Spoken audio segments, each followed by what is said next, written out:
Good afternoon, everybody. Thank you for coming on to the SCA Day of Learning in honor of and preparation of Rosh HaShana. Um, it's really important that you recognize the work that the SCA does on behalf of making sure that Torah is expanded and informed into the community. They run days of learning all year long. They also run a whole summer of learning, which I'm involved in, and we should show our appreciation to them. So afterwards, please go on scatorah.org and click on some of those things over there that interest you. Today, I would love to talk about masks. And the class is inspired by a book by Rabbi Adin Steinsaltz called Simple Words. The reason why I am picking this to talk about is because he passed away recently. Happened to be the day that he passed away. I received a call from the SCA asking to give a class, and I was reading an article that he wrote. One of the chapters here is called Masks. Rabbi Steinsaltz was the first one to translate the entire Talmud into Hebrew. He was very connected with the Lubavitcher Rebbe in terms of the Chabad movement. He understood and studied Kabbalah. He wrote over 30 books, and I urge you to pick up some of his books. Some of the most beautiful, delicious ones are on some of the basic things like simple words. And the subtitle to the book is Thinking About What Really Matters in Life. I'm going to do my best to summarize this chapter for you today, but any mistakes in interpretation are my own. So if you want to get to the source, you could purchase the book and read it directly. So I really appreciated Rabbi Steinsaltz's analysis on masks, because when you think about masks for a second, it has a negative connotation. If you think about masks, there are, let's say, 1, 2, or 3 different definitions to the term masks. Number one, in a negative way, a mask covers things up. Something that you want hidden. You wear a mask. Why does somebody wear a mask? Why do thieves wear masks? Because they want to hide their identity. When one wears a mask, they hide their own identity, and it allows the person without ethics, without an inner core of truth, in order to say, I'm free. I'm free to do whatever I want, because really, I'm covering up my identity. When you wear a mask, really what you're saying in the negative way is, I don't want to be involved or connected to any larger group. I want to cover up who I really am in order to feel free. This is the negative attribute of wearing a mask. One of the reasons why I am against wearing masks on Purim is because it's, first of all, our tradition not to wear masks on Purim, but as a Sfaradi person, but also because I don't want to cover up who I am in terms of my simcha on the day of Purim, on showing everybody else that I'm celebrating the fact that we were saved from Haman Hashvirosh. And I get the feeling that when people wear masks on Purim, they're trying to cover up something and to feel free. I think is a negative connotation of the word masks. On the other hand, and this is why I'm appreciating Rabbi Steinsaltz's analysis on this issue, is masks at times reveal what's underneath. What do I mean by that? Sometimes a mask that you put on the outside of your body enhances something on the inside of the body. For instance, when you're wearing makeup, the makeup done correctly enhances something that's an underlining beautiful feature, like your lips. So you're masking your lips, or you're masking your eyes with eyeshadow, but what it's really doing is that it's enhancing something that's already there, something that's beautiful, and you want to show it to the world. Another positive perspective of masks is that it helps you become part of a group. Policemen wear uniforms, firemen wear uniforms, doctors, the stethoscope, wear uniforms. And when you wear a uniform, when you wear a mask, when you're playing a role, that role connects you to a group of other people. There's another perspective, another positive perspective in wearing masks, and I want to read you from Rabbi Steinsaltz himself. On page 149, he says, the positive power of a mask is that it is sometimes a protection for the self. And in other cases, it is protection for others. In order to maintain a social life and to be a caring person who is not destructive, we have to wear masks. It is possible to kill a person by saying something in a short, curt, naked way, or to spare someone by conveying exactly the same information in a different format, covered in wraps that make it bearable. The positive perspective on wearing masks is sometimes it protects you, sometimes it protects someone else. Would you ever imagine going to the North Pole without the mask of a down? What's the new brand name of Canada Goose jacket? No, you would never consider. You would never want to be naked in the North Pole. You'll freeze to death. So we recognize that masks have a tremendous potential to protect me, and also when we interacting with other people, to protect their feelings. I used to think, let me be absolutely honest with the person and tell them exactly the way that I'm feeling. But we know that when we do that, sometimes we hurt other people. So when we ask ourselves, what is a mask? It's not so simple. It's not so simple that it's negative.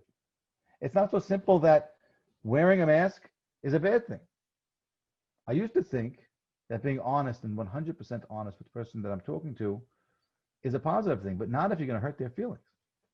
And of course, masks protect even myself. But wait a second. I'd like to ask the question. Aren't you supposed to be the real you?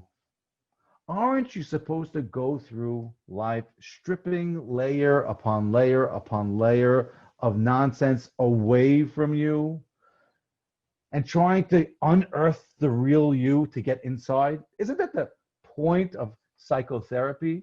That in a Freudian type of psychotherapy, he's supposed to ask you questions that bring you back into your original self in order to dig deep, let's say, psychologically, archaeologically into your subconscious. Isn't that the point of becoming the real you? What is the real you?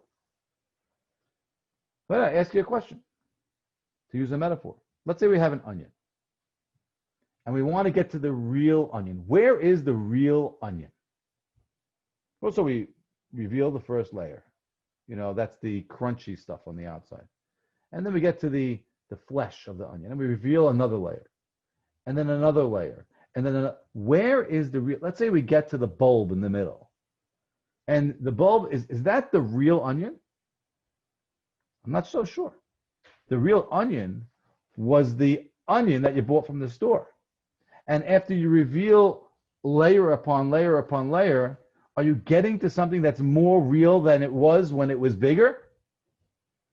So we see there that a mask is actually part of the entity of the person who is wearing it. And that's where I want to head. That's where Rabbi Steinsaltz wants to direct us with this conversation. I'll give you an example. Let's say you meet somebody.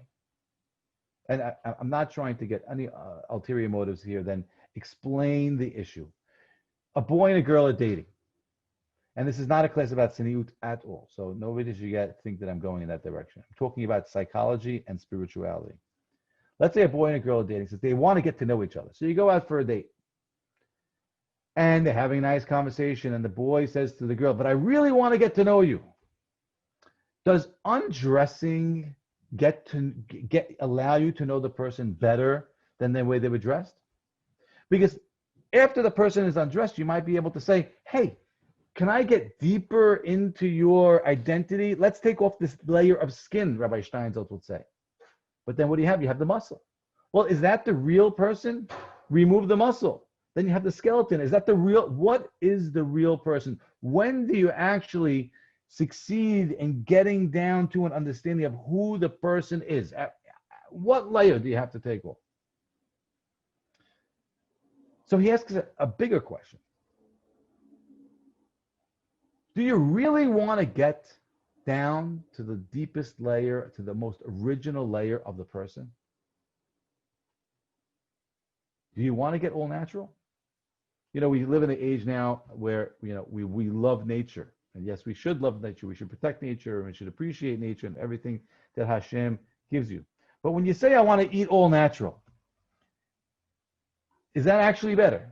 It's just a question. I was up at 3 o'clock in the morning the other night watching a PBS special on GMOs, on genetically modified organisms. And we were talking about this whole new process where we could go into the gene and edit it. It's called something with an S. I'll figure it out in a minute. But what is actually the best outcome of a person? Are we trying to get down to the natural basic point of who that identity of the person is? So John Locke would say, everybody is born in a tabula rasa with a blank slate. So if Freud wants to get down to my real self, what will he originally find? He will find a blank slate, a tabula rasa, nothing there. Is that what we really want from ourselves as we enter this process of self-judgment? I want you to listen to this famous machloket that appears in the Gemara between Turnus Rufus and the Rabbi Akiva. Listen to this for a second, okay?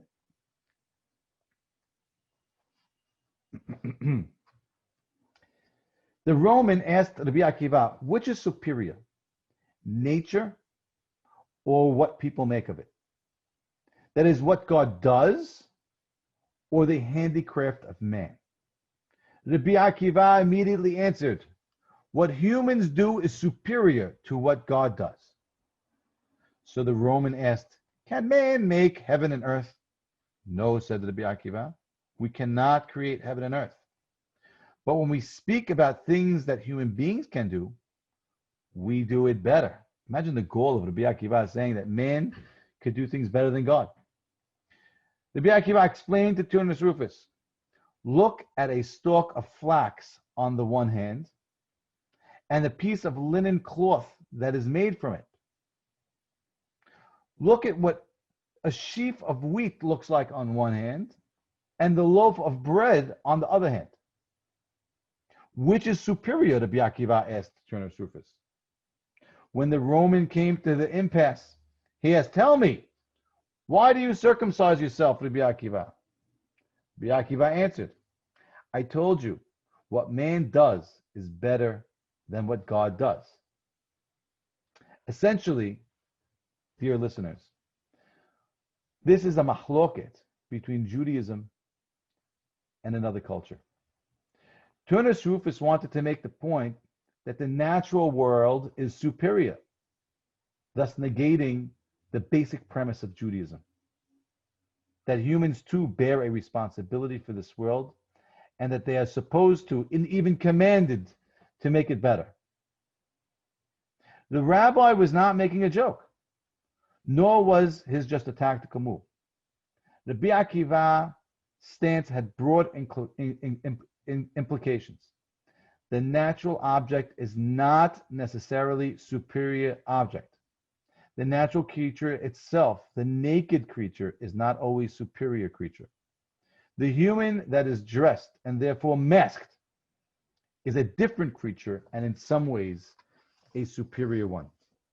To summarize, when you look at a person, what is the real person? Do we really want to go back, as Freud would want, to the earliest memories and to the earliest beginnings of the human being? Or do we want to deal with the person as they are now? And the machloket between Turnus Rufus and the Rabbi Akiva was so clear. Turnus Rufus says that nature is better. The Rabbi Akiva says no. What man decides to do with nature can make man's creation even better than the raw material that God created. This is an extraordinary statement. But people don't like this answer. Turnus Rufus was angry with Rabbi Akiva. We can be angry with Rabbi Akiva and frustrated with Rabbi Akiva. Why? Because what Rabbi Akiva just did, ladies and gentlemen, students, Rabbi Akiva put the onus of responsibility on us. This is an extraordinary responsibility of all Jews and Judaism for the world.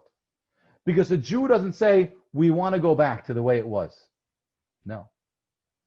Judaism says, we want to take what was and make it better. Extraordinary statement of responsibility for everybody else. So look,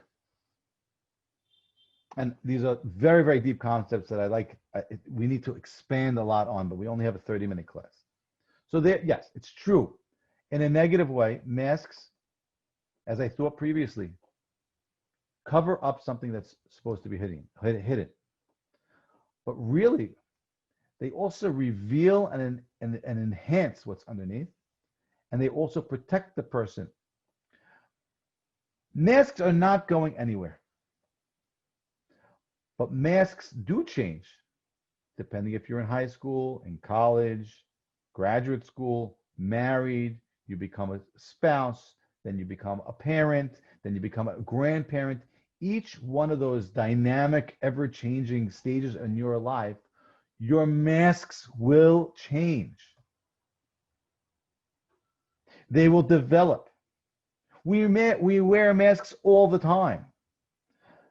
The mask, really, is the role that you choose to play in your life. Look, we do it all the time.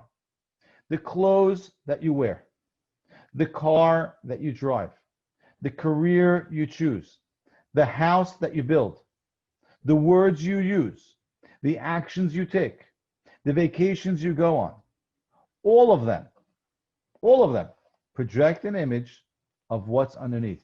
They project the role that you want to play. I want to read you an extraordinary concept. Think about a turtle. Where does the shell stop? And where does the creature begin? Is the tortoise's shell a house? Is it a defense? Is it a mask? Can you imagine the tortoise without its shell? It is part of the tortoise. Of course, there is a difference. Although the tortoise creates the shell, it cannot change it at will. We humans are far more complex, and so we can and do change masks. However, in every form, in every change, we are creating something within ourselves. This is essential, listeners. At the same time that we are creating the mask is also creating the person behind it. Fiction stories have written how, if you live long enough with a mask, when you take it off, you find that your face bears a resemblance to the mask, even if you are no longer wanted.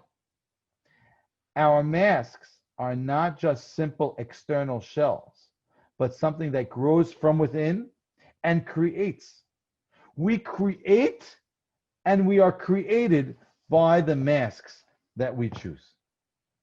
I think that's amazing. I think it's an amazing concept. We all wear masks. And the question is, what mask do we choose to wear? Because it's not only us choosing to wear the mask is also going to make an impression on us. Now, you think about it for a second. If you have a turtle and you want to take off the shell, I don't know, it's pretty gross, but imagine what lies underneath. It's going to be an impression, an embossing of the shell that's on it. So if you lead a life where you're leading a certain role and you accept certain roles upon yourself in terms of certain masks, they're going to change you. So we need to be really careful about which roles we choose to play and which masks we choose to put on top. It's an extraordinary sense of responsibility. Think about this. The Rambam in the Shemona Perakim, it's a series of classes that I gave earlier last year. He asked the question, who is man? Who is man? Beautiful. The Shmona Parakim, by the way, I urge you all to read it in either the Hebrew or the English. Shmona Parakim are the 8 chapters, an introduction to Pirkei Avot. Harambam says that the Pirkei Avot is so deep about the person and his identity that he has to write 8 chapters in an introduction before you start reading Pirkei Avot. So he asked the question, who is man? He says there are 5 different sections, different parts of man. There is the Zan, the Margish, the Medameh, the Mitorer, the Sechel. There's the Zan, which is the physical digestive system. It grows just like a plant. There's the Margish. You have 5 senses. There's the Medameh, the power of imagination. There's the Mitorer. There's the desires that you have for things or not for things. And there's the Sechel and the intellect. You know what the Rambam says?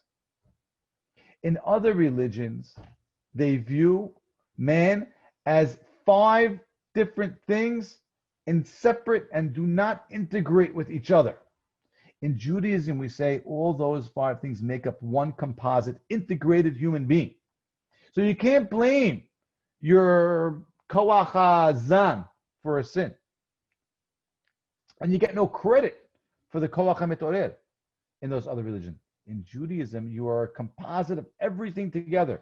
And your decisions and your choices as one organism in your effect of the environment on you and yourself on your environment is what makes you the identity that speaks and relates to God and the world that he creates. I want to make sure that I read this last part before we end. What is the truest part of a person? Is the apparel that we put on later inferior to that which we had at birth? Are the coverings that we put on later in life any less genuine than the grunt, the wordless cry?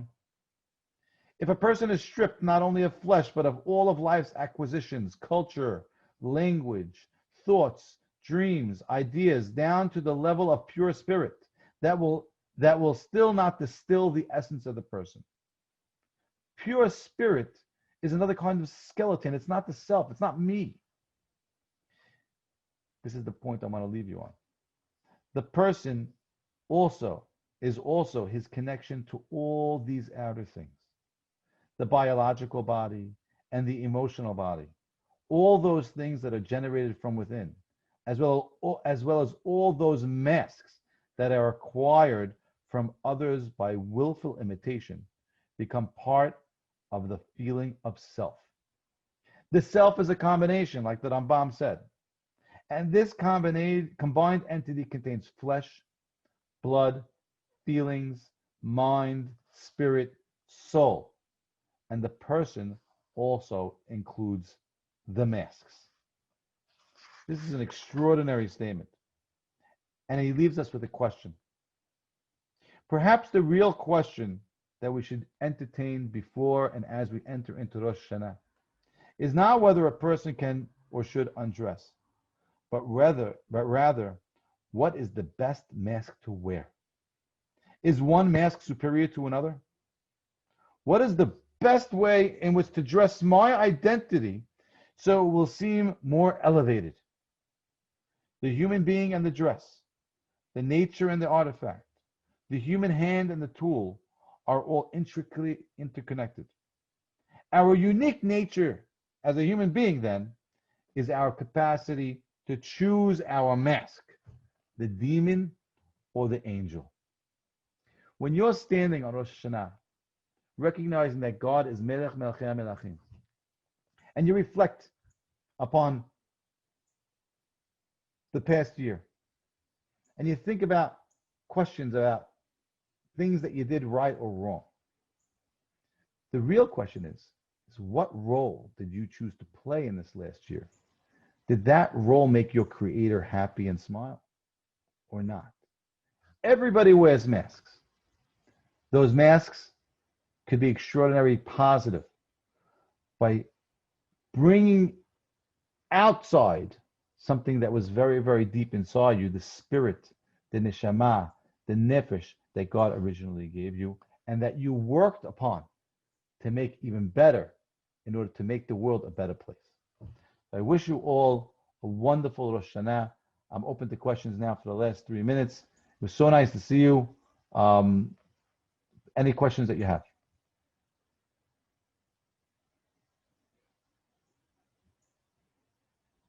Thank you all.